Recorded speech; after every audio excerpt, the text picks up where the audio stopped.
Good morning, মোরা নতুন একটা ব্লগে তোমাদের সবাইকে ওয়েলকাম। আজকে কিন্তু কুর্গের ওয়েদার একদম ঝলমলে রোদ, দাঁড়াও তোমাদের দেখাই না। বিকেলবেলা যখন আমরা ওই রাজা সিট ওই গার্ডেনটাতে গেছিলাম, এত সুন্দর ওয়েদার পেয়েছিলাম আমরা, তারপরে হুড় হুড় করে বৃষ্টি নেমে গেল। তো আজকের আমরা ঠিক করেছিলাম ঘুম থেকে উঠে যদি দেখি ওয়েদার ভালো আছে তাহলে আজকে আমরা দূরের জায়গাগুলোয় যাব। আজকের ইচ্ছা আছে এখান থেকে মোটামুটি 45 কিলোমিটার দূরে জায়গা থেকে আজকে দেখা শুরু করব, তারপরে আস্তে আস্তে কাছের দিকে আসবো, কারণ ওয়েদারের কোনো এখানে ভরসা নেই। আর কালকে যেহেতু সারাদিন আমরা এখানে থাকবোই, কালকে ওয়েদার যেমনই থাকুক আমরা আশেপাশে এই মাদিকেরির আশেপাশের ট্যুরগুলো করব। আজকে না একদম দূরে চলে যাচ্ছি কুর্গের, ভীষণ সুন্দর সুন্দর জায়গায় আজকে সারাদিন ঘুরে বেড়াবো, তোমাদেরকেও দেখাবো। আর সকালটা আমাদের একদম রোজকারের মতন চা খেয়ে শুরু হয়েছিল, আর তারপরে না এত হড়বড় করে আমাদের বেরোনোর আছে, কারণ একটু দূরেই যাব, তো তাড়াতাড়ি আবার সব জায়গা বন্ধ হয়ে যায় মোটামুটি 5টা সাড়ে 5টার মধ্যে।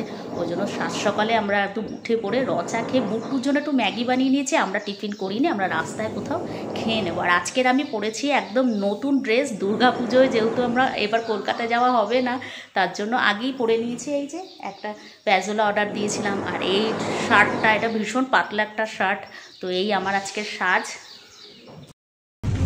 বুটু তাকাও।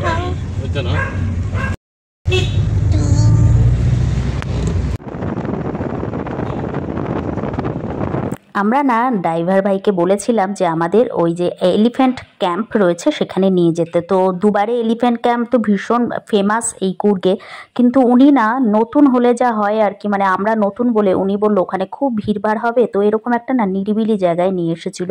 এখানটায় এসে আমাদের একটুও ভালো লাগেনি, তো অনেকটা হেঁটে সেই এলিফ্যান্টদের কাছে যেতে হতো। তো আমরা আর যাইনি, কারণ আমরা বুঝতে পেরেছিলাম এটা মেন স্পটটা নয়। তো নর্মাল এখানে কিছু পিকচার নিয়ে আমরা ভাইয়াকে বললাম আমাদের আসল যে দুবারে এলিফ্যান্ট ক্যাম্প, এই দেখো আমরা পৌঁছেও গেছি, একদম কাছেই ছিল। তবু না উনি টাইম সেভ করার জন্য এরকম কেন করলো জানি না। যাই হোক, আমরা ফাইনাল এখানে পৌঁছে গেছি। টিকিট কাটা বলতে এখানে কিন্তু এই লঞ্চ না, এই জায়গা থেকে ওই বোটগুলো ছোট্ট ছোট্ট এরকম বোট ছাড়ছিল, এক জায়গা থেকে আরেক জায়গায় নিয়ে যাবে, আর সেখানেই কিন্তু হাতিদের থাকার জায়গা। আর জানো তো আমরা এমন টাইমে এসেছিলাম যে আর 1 ঘন্টা পরে আসলে কিন্তু আমরা এখানে যেতে পারতাম না। মানে 10:30টায় ঢুকেছি, এসে শুনলাম 11:30টায় এটা বন্ধ হয়ে যায় বলতে, তখন আর ওই এলিফ্যান্টের ওখানে যাওয়া যায় না, কারণ ওদের না এখন ফিডিং টাইম চলছে। তো এই 11:30 অবধি ওরা খাবার খায়, আর আমরাও সেখানে গিয়ে ওদেরকে খাবার খাওয়াতে পারবো। আর 11:30টার পরে আসলে আমরা কিন্তু এখানে ঢুকতে পারতাম না, সেই 2:30-3টের সময় আবার খুলতো, ততক্ষণ আমাদের ওয়েট করতে হতো। তো খুবই একটা হ্যাপাজার্ড হয়ে যেত। অনেক অনেক জায়গায় যাবো বলে আজকে বেরিয়েছি। যাই হোক, আমরা কিন্তু এইবারে পৌঁছে গেছি সুন্দর একটা জলের মধ্য থেকে এসে। আর এখানে এসে একটার পর একটা এত এত হাতি, কি বলবো।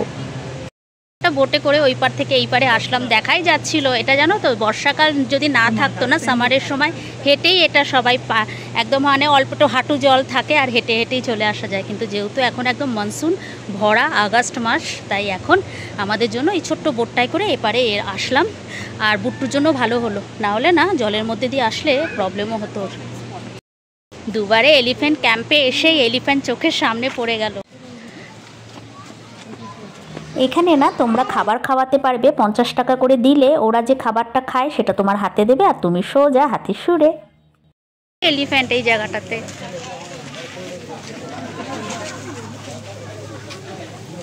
কুর্গে আসলে কিন্তু আসল যে দুবারে এলিফ্যান্ট ক্যাম্প সেখানেই তোমরা এসো। আর এখানে আসলে সত্যি অনেক অনেক অনেক হাতি রাখা ছিল, আর সবাই খাবার খাচ্ছিল, আর এত রকমের অঙ্গভঙ্গি করছিল, দেখতে ভীষণ ভালো লাগছিল। ওদেরকে কিন্তু একটু পরে স্নান করাতে নিয়ে যাবে, তো এখানে না টাকা দিয়ে তুমি ওদেরকে স্নানও করাতে পারো। কিন্তু আমাদের যেহেতু আরও অনেক জায়গা দেখার ছিল, তার জন্য আমরা এখানে কিছুটা টাইম স্পেন্ড করার পরে এখান থেকে আমরা বেরিয়ে যাব। ঘুরলাম দুবারে এলিফ্যান্ট ক্যাম্প, এখন আমাদের আবার ফিরে যাওয়ার পালা। বোটের জন্য ওয়েট করে বসে আছি। যেরকমভাবে ওই পার থেকে এই পারে এসেছিলাম লাইন দিয়ে, এবার এই পার থেকে ওই পারেও আমাদের লাইন দিয়ে যেতে হবে। লঞ্চে বসে পড়েছি, এই যে সব খুব সুন্দর কিছুটা সময় কাটালাম। আর ওয়েদার আমাদেরকে খুব আজকে সাথ দিয়েছে, বেশ মেঘলা মেঘলা, ভালোই আমরা কাটালাম। একদমই গরম লাগছিল না, জলের এই ঠান্ডা হাওয়া কি বলবো, বাট পেটেতে না ছুঁচোয় ডন দেওয়া শুরু করেছিল। তো এখানে না আমি খেয়ে নিয়েছিলাম ধোসা, মশালা ধোসা পেট ভরে, আর কৌশিক ওর ফেভারিট পরোটা, তার সাথে কি তরকারি চাটনি যা দিয়েছিল, আর এর সাথে না খেয়েছিলাম কফি। 11:50 বাজে, এখন আমরা ব্রেকফাস্ট করছি। সকালবেলা না, আমরা গাড়ি আসার কথা ছিল 9টার সময়, তো তার মধ্যে ওই বাচ্চার জন্য বুটুর জন্য শুধু ম্যাগিটাই বানিয়েছিলাম। আমরাও ম্যাগি খেয়ে বেরোলে ভালো হতো, একটু আগে উঠতে হতো, হয়নি আসলে। জার্নি টার্নি করেছি তো, কালকেরও সারাদিন ঘোরাঘুরি করে একদম ডিপ ঘুমিয়েছিলাম। তো এখন আমরা না ব্রেকফাস্ট সারলাম। এই ধোসাটা ঠিক বানিয়েছিল, সাম্বারটা ভালো লাগছিল না, চাটনিটা ভালো বানিয়েছিল। পরোটার সাথেও সাম্বার দিয়েই খেতে হলো, এটাই হচ্ছে কথা। পরোটার সাথে একটু আলুর তরকারি হলে তো ভালো লাগে বলো। এখন কাছি চা।